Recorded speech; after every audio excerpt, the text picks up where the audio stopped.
Nous allons parcourir quelques fragments de ces livres, de ces textes, dans lesquels il sera principalement question de montagne, d'automne, d'hiver, de printemps beaucoup, ce sera une lecture printanière, et d'enfance, de la quête de la grandeur, de la fraîcheur supposée de l'enfance. C'est une quête littéraire, existentielle, qui a commencé, comme nous le disions, lors d'un séjour dans les Aravis, dans un chalet, un petit chalet alpin, le chalet du Grillon de l'Automne. Je vais commencer avec quelques extraits de ce livre, Le Grillon de l'Automne, que Léo ponctuera de morceaux à l'accordéon. Le narrateur est à cette époque-là un tout jeune homme qui se retrouve tout seul dans la montagne et qui, le premier soir, dans son petit chalet d'alpage, tout seul là-haut, n'emmène vraiment pas large. Et tout commence par ce haïku de Sheki qui dit « Allumant la lampe, la lumière reste sans force. Crépuscule d'automne. »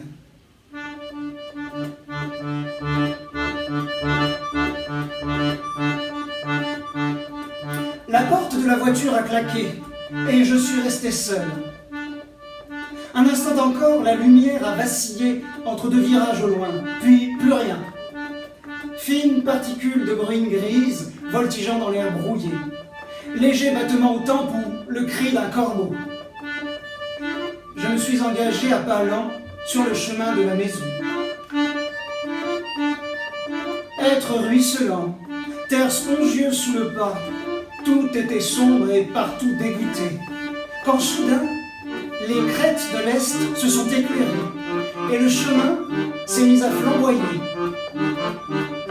Ocre rouge, orange très doux, les mélèzes ont doré leur lichen. Loin derrière, à l'autre bout du paysage, deux éclairs sanguins ont franchi le col puis disparu. Une cloche a sonné tout au fond de la combe. J'ai marché d'un pas plus vif. Rumeur de la rivière, paroles confuses du bassin près de l'étable vide. Ciel noir, nuages violets dans le ciel lourd. Le jour décliné à l'horizon brumeux. Minuit au clocher, mais le grillon de l'été ne songe à dormir. C'est à la nuit tombée que les fantômes sont venus rôder autour de la maison. Ou n'était-ce que la branche d'un frêne? D'abord, un souffle de neige est descendu des falaises, a fait plier les arbres, battre la porte et craquer la charpente, avant de s'engouffrer dans la cluse. La hulotte a lancé un cri voilé, et, plus tremblante encore, la cloche de la vallée a tinté faiblement, happée par les grillons du silence. Pas une lumière dans la nuit froide, pas de lune ni de lampe, ni surtout de ces derniers feux larmoyants des demeures. Le vent a cessé. Qu'est-ce qui rôdait autour du chalet, grattait à la porte, à pas de loup s'avançait dans la chambre déserte? Rien au dehors, et la peur de ce rien s'immisçait au dedans. J'étais seul dans ce chalet inconnu, petit point perdu dans la nuit vide, et soudain bien démuni pour faire face à cette solitude et à ce vide. J'ai pleuré, visage après visage, souvenir après souvenir. Les images du passé ont défilé sur la vitre noire, se dissolvant lentement dans la nuit. Je me suis vidé de mes souvenirs comme on perd son sang, répétant hébété la même plainte. Où? Et puis, larmes et images se sont taries, et il n'y a de nouveau plus rien eu que le souffle du vent qui sifflait à travers la forêt. Vent dans la forêt, mais le grillon de l'automne ne songe à mourir.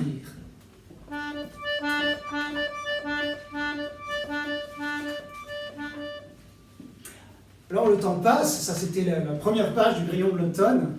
L'initiation se poursuit, car c'était vraiment un séjour initiatique pour ce tout jeune homme que je fus, que j'étais, avec des rebondissements, des chutes, des ascensions, des observations naturalistes très nombreuses.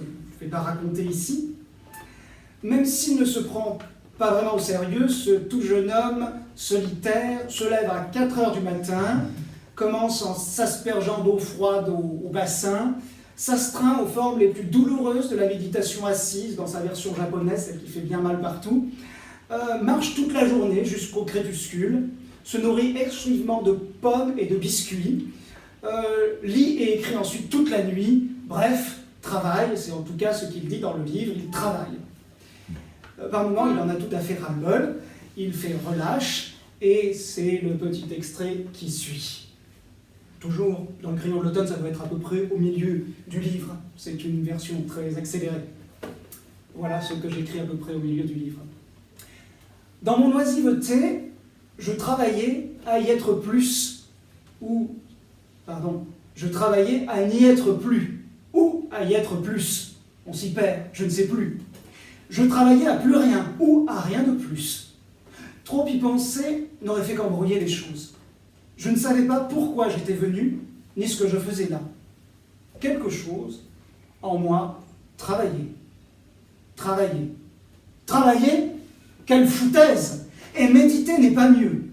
Assis tantôt en lotus sur un zafou de misère, j'ai atteint le stade suprême de l'ankylose.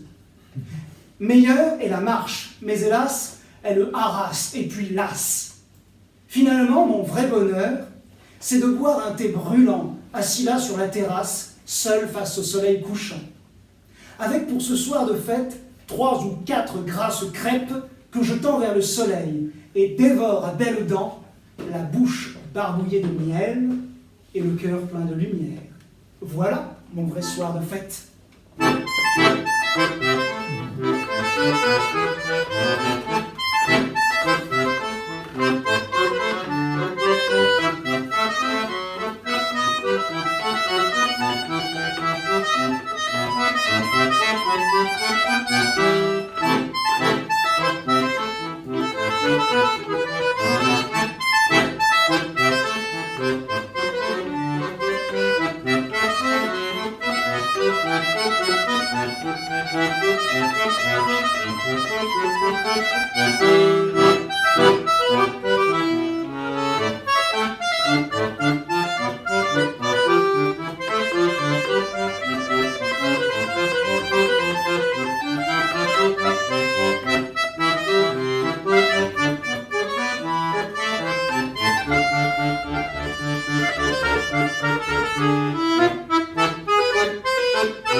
Puis nous voici, car le temps file, à la fin du séjour. L'écriture et le narrateur se libèrent, et les dernières pages sont une sorte de carnet de fin d'automne, dont voici quelques extraits. C'est le chapitre qui s'intitule « Le grillon de l'automne ».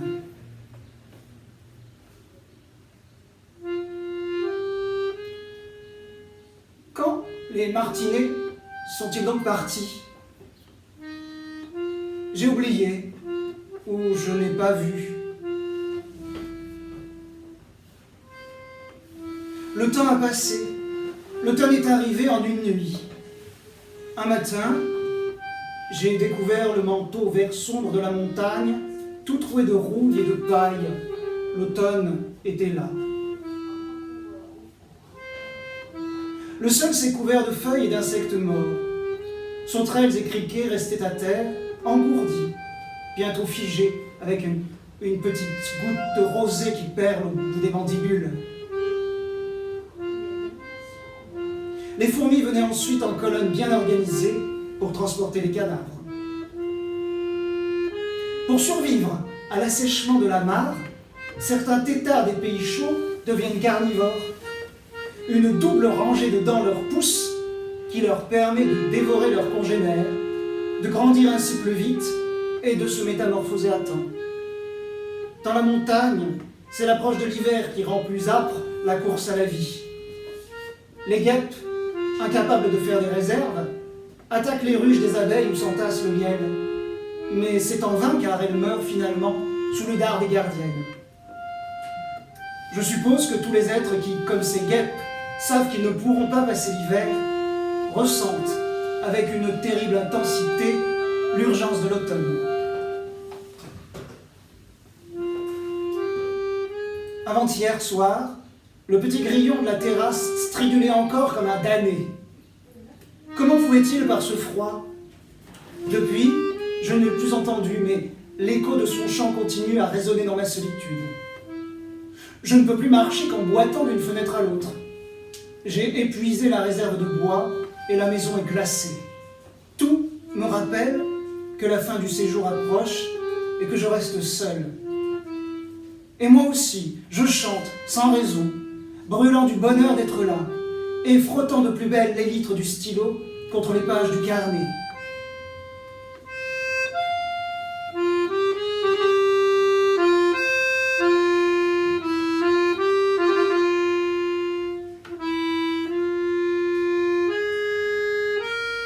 Est-ce qu'il y avait vraiment un grillon, ou bien l'ai-je inventé?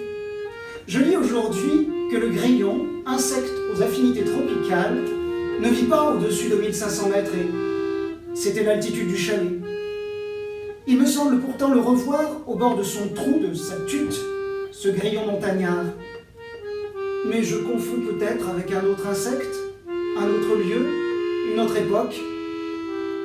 Tout est brouillé. Je n'ai pas de mémoire. Je n'ai que ces maigres traces des carnets et dans le crâne des images confuses qui se bousculent. Que l'on me permette néanmoins de continuer à me reconnaître dans ce grillon peut-être imaginaire, posté là aux limites de son territoire, et qui stridulait dans la nuit avec toute la ferveur d'un être qui sait sa faiblesse et en tire la force d'un chant.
Après le grillon de l'automne, eh bien, nous allons partir un peu en Guyane. On va faire une petite incursion du côté de la Guyane. Parce que c'est en Guyane que j'ai écrit le grillon de l'automne, en fait. J'avais écrit ce grillon de l'automne en Guyane parce que je sentais qu'il s'était passé là-bas, dans les Aravis, quelque chose qu'il me fallait dire. Et aussi parce que je voulais absolument retrouver ces sensations de la montagne qui me manquaient terriblement quand j'étais en Guyane. Au bout de 7 années en Guyane, je suis rentré en Savoie, et donc toujours en décalage, j'ai écrit sur la Guyane. Donc j'ai écrit le grillon de l'automne quand j'étais en Guyane, et j'ai écrit l'éloignement sur la Guyane quand j'étais en Savoie.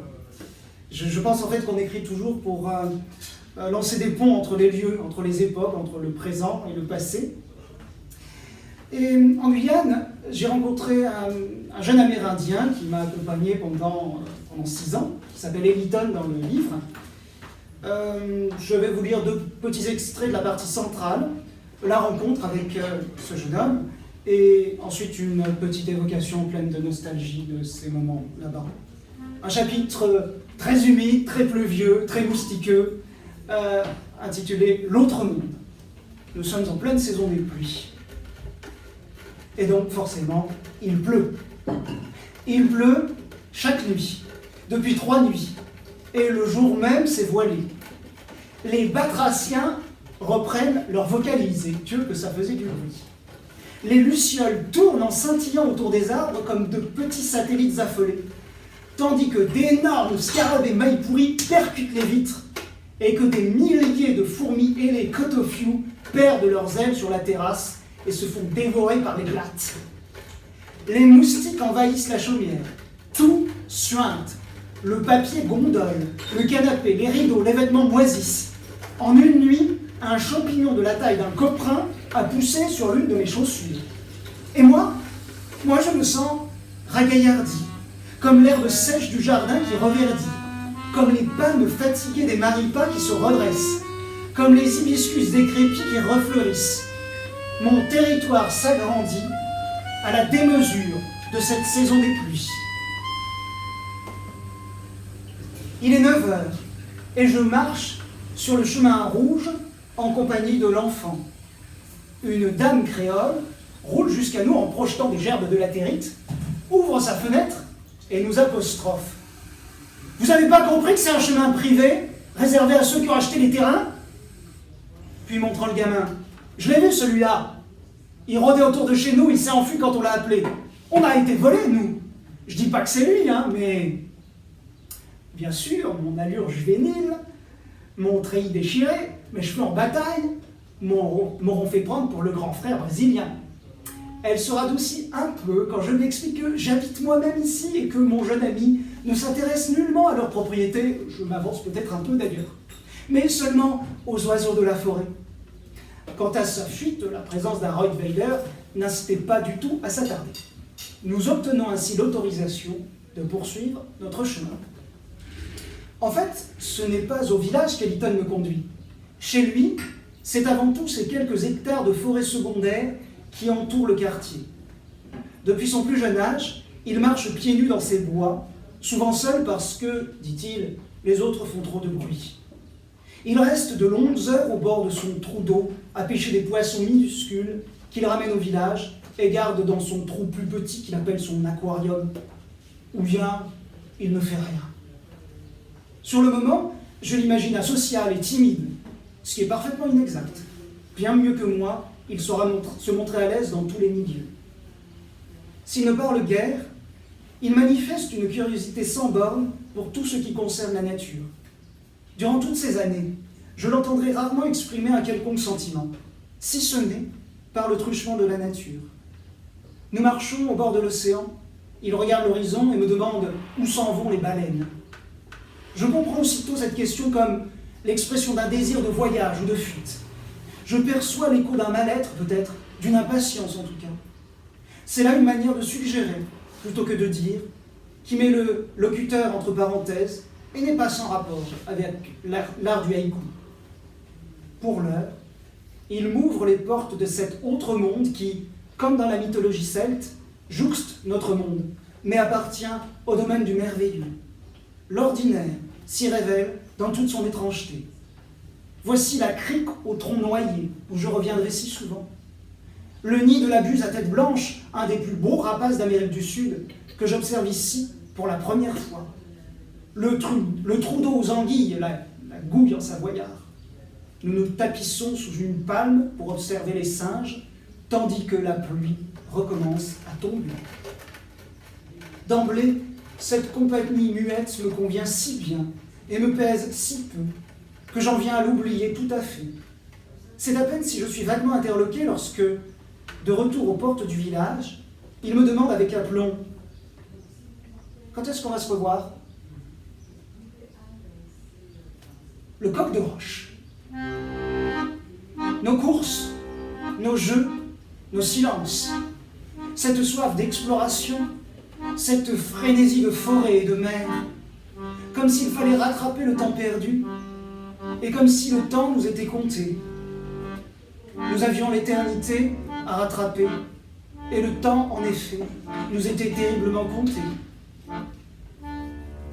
Midi sur la plage, nous saluons la vie, cette tortue gigantesque qui, ânant et pleurant, a fini d'enterrer ses œufs et rassemble ses dernières forces pour regagner la mer.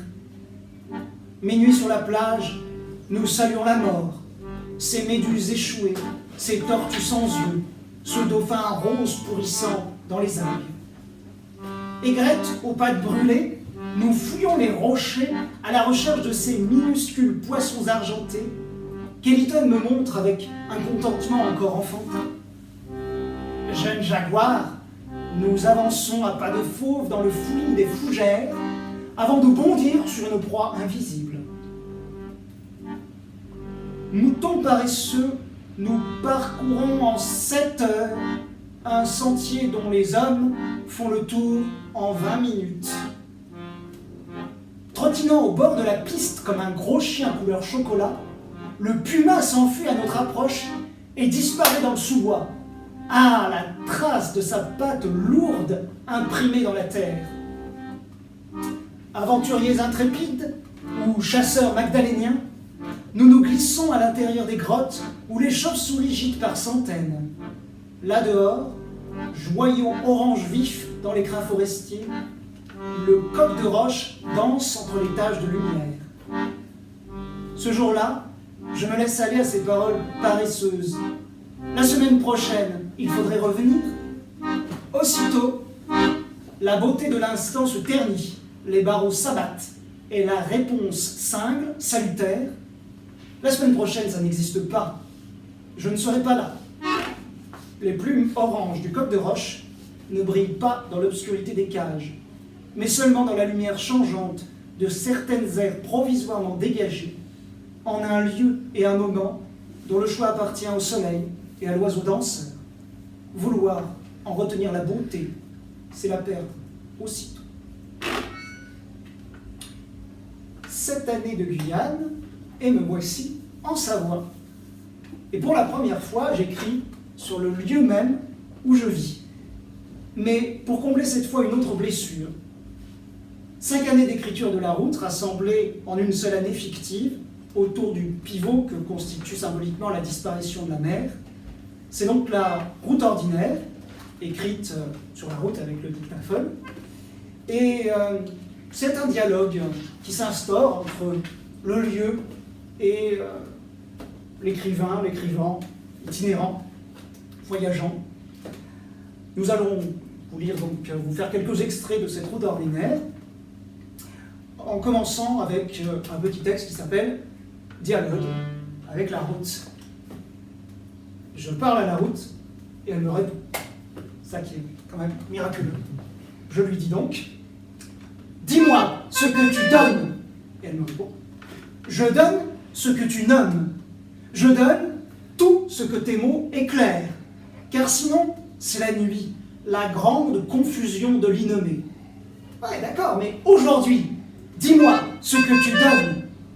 Les frémissements d'eau du Saône, la mousse sur les murs de ce passage étroit, le flou des frondaisons, le banc d'un tronc coupé pour asseoir tes souvenirs, un bouquet de soleil sur fond de matin gris, le vol d'un jet, l'acquiescement du cheval. Je te donne la possibilité d'un voyage à travers les formes et l'espace. Mettant plein la vue, c'est pour rien. Il y a là-haut de vastes perspectives où ton œil peut planer, comme le gypaète, tu sais, qui est passé l'autre jour au village. Et Joël a couru en criant « Hé, le gypaète !» Je te donne un virage pour la vigilance et la sensualité. Une ligne droite pour la patience. Un carrefour pour la liberté. Le mur du cimetière pour te rappeler à quel point je suis brève. Une croix pour te montrer le ciel. Le parfum des sous-bois pour revenir sur terre.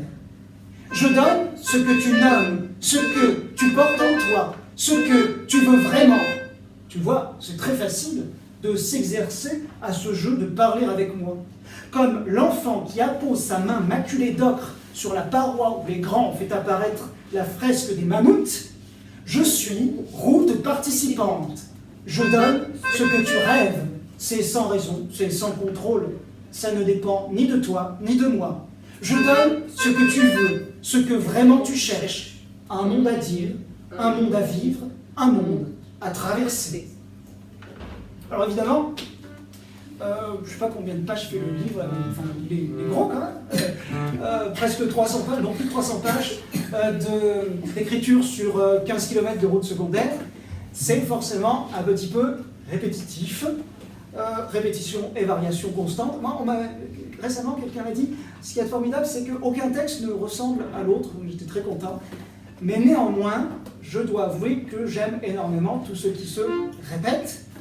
J'ai donc écrit un texte qui s'appelle « Le rondeau de ma route » et qu'avec, je dois dire, beaucoup d'audace, nous avons mis en musique. Oui, avec le rondeau de Purcell. Voilà, donc ça donne le rondeau de notre route, avec le rondeau de Purcell, joué par Léo. Et ça commence comme ceci. Comme un rondeau, ma route, de saison en saison, avec même motif et quelques variations, ma route tourne en rond.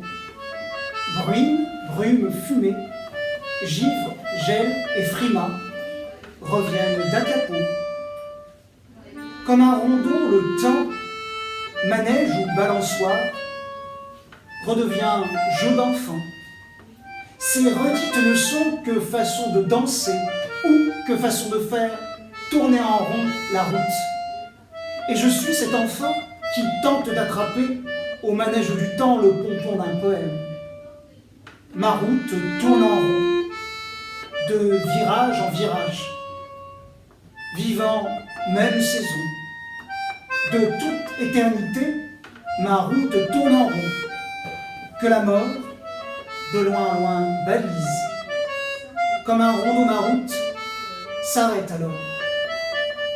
Et la musique continue.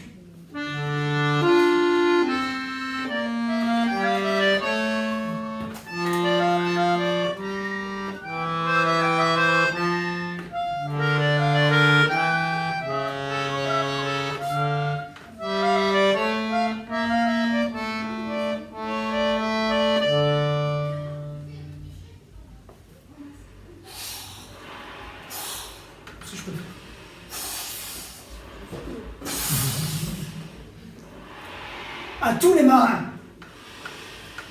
dans un beau vacarme de vagues, se brisant sur le parapet, le vieux rafio polluant en diable reprend la route et fonce exprès dans les ornières et les flaques.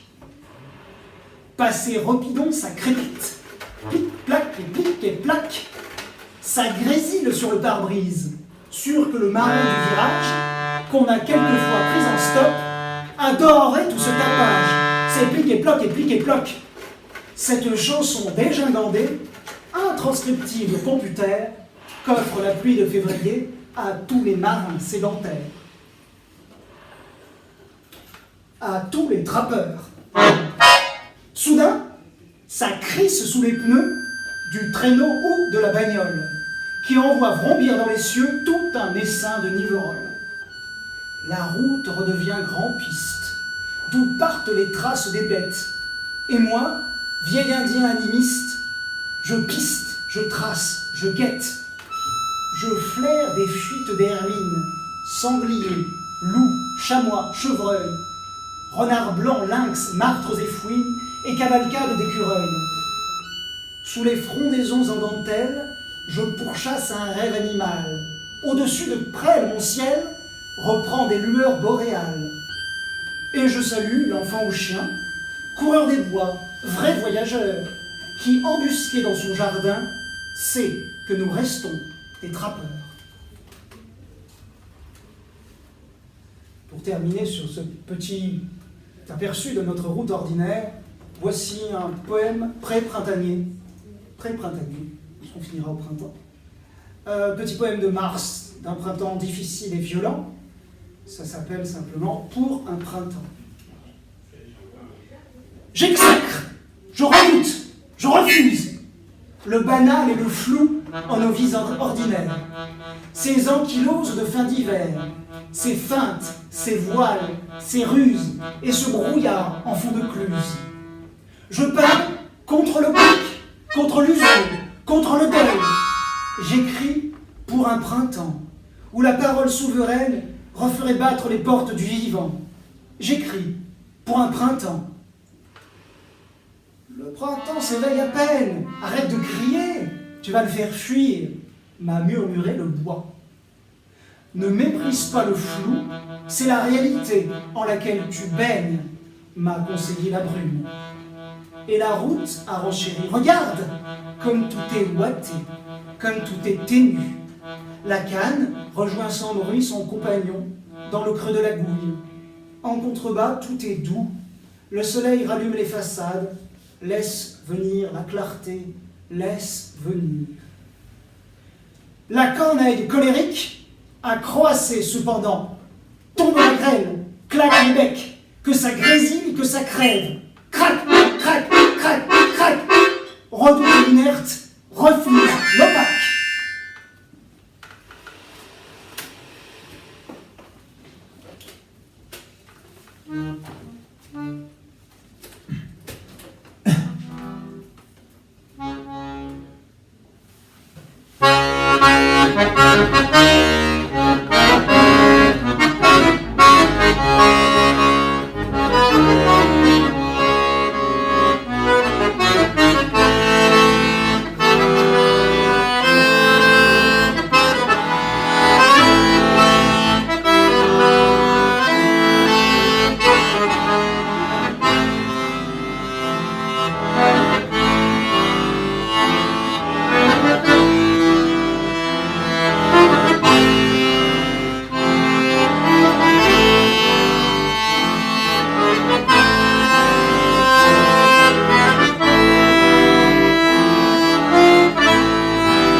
Cette partie-là. Et on va changer d'équipe avec mon ami Eric, cette fois-ci à la guitare. Nous allons terminer cette petite balade, ce petit itinéraire par une escapade en Beldon, dans la montagne du Tigneux. C'était la vallée de la Petite Valloire, pour un texte inédit intitulé « Deux gosses dans la montagne ».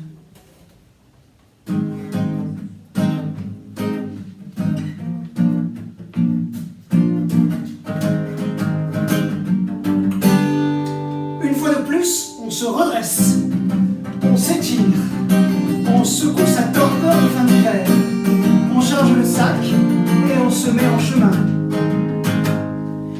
beau jour de la toute fin mars, un beau jour idéal pour aller rejoindre les crêtes. Ce qui nous y rappelle une certaine lumière qui déborde du ciel, une pulsion printanière, l'envie de voir plus loin, le désir de tracer un point de plus sur la ligne intermittente de toutes ces escapades qui forment, depuis l'enfance, pour nous autres gamins de la montagne, la haute vie, ou bien simplement le plaisir de saluer les chamois. Voici les premiers pas sur un petit sentier forestier baigné de lumière poudreuse, à travers la forêt presque silencieuse. Les jets ne signalent pas l'arrivée des intrus. On franchit la frontière du pont au-dessus du Bréda, sans apercevoir aucun cingle, aucun signe. Un saule marceau orne le ciel bleu pâle de ses fleurs cotonneuses, où ne butine aucune abeille, parce que la température est encore trop froide pour elle, mais qui vrombissent de bourdons. Parmi les aiguilles et les cônes d'épicéa proprement nettoyés par les écureuils, fourrage une petite abeille sauvage. Puis les ruines d'un grand tronc mort marquent, autant que la neige, l'arrivée dans l'autre monde des alpages.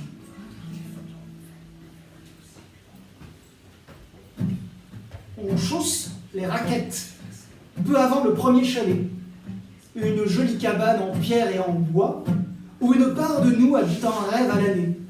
Mais oui, on pourrait vivre ici, vivre bien, et vivre de peu, disons d'un peu d'amour et de neige fondue.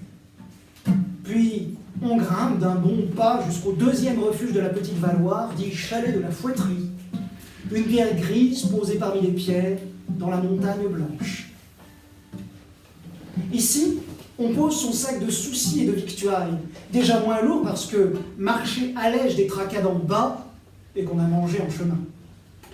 On escalade l'échelle incertaine et on s'installe sur la plateforme extérieure qui permettra de dormir en plein air et qui semble une cabane d'enfants. On s'embusque là-haut, sous une couverture, pour guetter le passage des bêtes, le mouvement du monde. On palabre devant un thé brûlant, on se réchauffe, on se retrouve, et l'on retrouve étrangement des sensations de carbet amazonien ou de camp au désert, à cause de cette atmosphère de vacances en pays sauvage et des mots insouciants qu'on échange autour du feu avec des inconnus. On parle du feu, on parle de voyage et de pistes à parcourir. Palabres et silences sous la toiture du chalet, où l'on se ménage un coin de douceur, la tête calée contre une poutre. C'est un monde à part que celui de ces cabanes non gardées, un microcosme avec vue plongeante sur le macrocosme. Le temps s'y étire, comme toujours en montagne, et tout en soi fait relâche. On répète qu'on est vraiment bien que sur ces hauteurs.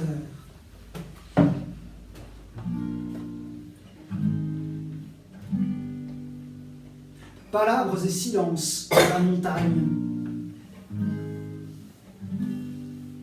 Bruit d'aile, bruit d'eau, bruit du temps qui fond insidieusement, car le monde renaît à partir de la neige primordiale. On est ici comme à l'orée d'un gué. Passera, passera pas, ça passe, passera, passe toujours. Si on s'est gardé le pas sûr du marcheur, ça passe et passera sûrement, comme font la neige au soleil. Silence, bruit d'eau, chant de la brise, pas un cri, aucun appel. Le temps s'apaise, ça passe. À la nuit tombée, c'est du côté des étoiles que brille notre enfance, entre les flammes du bivouac qu'elle danse.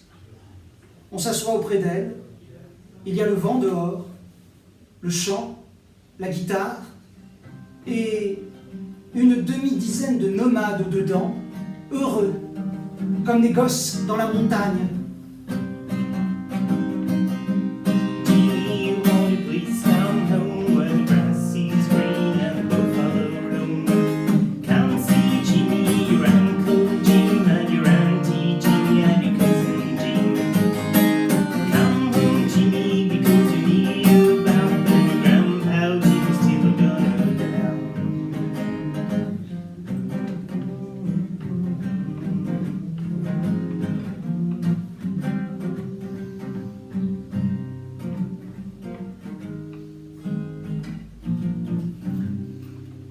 Crépuscule du soir, crépuscule du matin, on remonte à pas lents la grande marée arrêtée de la neige, sur laquelle s'inscrivent nos traces, mêlées à celles des rats randonneurs, des renards, des chamois, des avalanches, des gels et des gels successifs.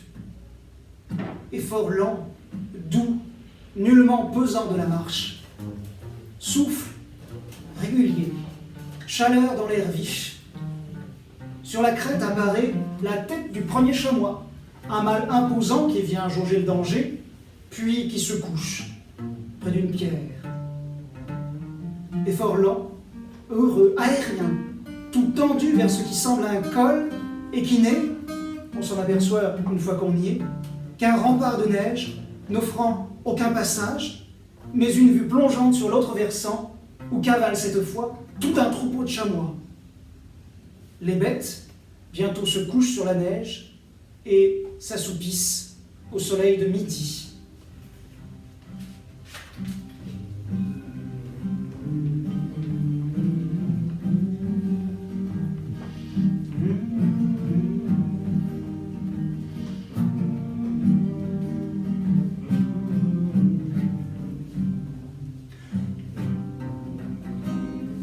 Dans le grand silence éblouissant, la guitare, à présent, se fraye un chemin subtil.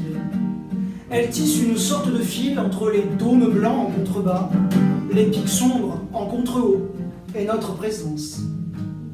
Les notes s'envolent comme le discret ticodrome que l'on voit quelquefois danser à flanc de falaise, flamèche rouge sur plumage gris clair. Elle s'appuie sur les ascendances du silence sans les perturber. Et l'on entend très bien, accompagnant cet air andin qui nous déporte vers d'autres latitudes, la masse continue du silence.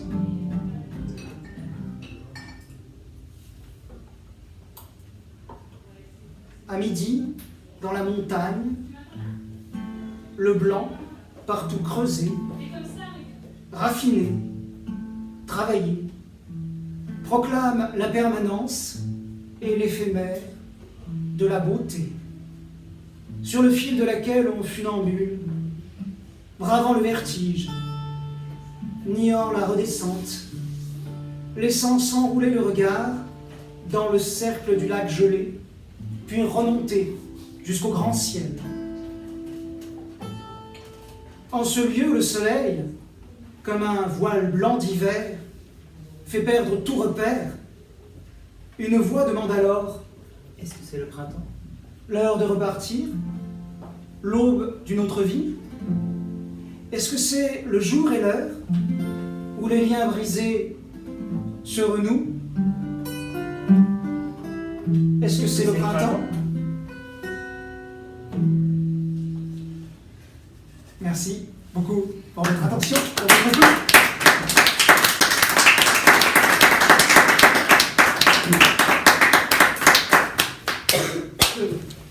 Merci Lionel, merci Eric.